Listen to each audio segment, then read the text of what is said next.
দর্শক, ইনকিলাব মঞ্চের শরীফ ওসমান হাদি এবং ঢাকা ৮ আসনের স্বতন্ত্র এমপি প্রার্থী শরীফ ওসমান হাদিকে আজকে জুমার নামাজের ঠিক পরপরই দুজন হেলমেট পরিহিত লোক গুলি করেন। আজকে তার আগের দিনের কর্মসূচি অনুযায়ী যে কর্মসূচি ছিল সেই কর্মসূচির জন্য তিনি আসছিলেন। পরবর্তীতে তাকে গুলি করা হলে ঢাকা মেডিকেল কলেজ হসপিটালের ইমার্জেন্সিতে নিয়ে আসা হয়। এই মুহূর্তে আমরা দেখতে পাচ্ছি যে জামায়াতের আমির শরীফ ওসমান হাদিকে দেখার জন্য ঢাকা মেডিকেল কলেজ হসপিটালে আসছেন। দর্শক, আপনাদেরকে দেখাবার চেষ্টা করছি।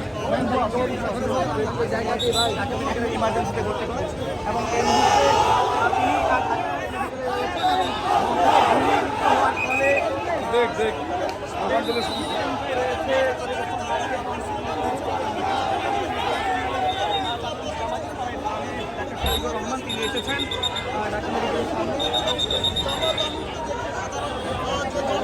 তারা কিন্তু নারায় তাকবীর আল্লাহু আকবার স্লোগান দিচ্ছেন এবং তাকে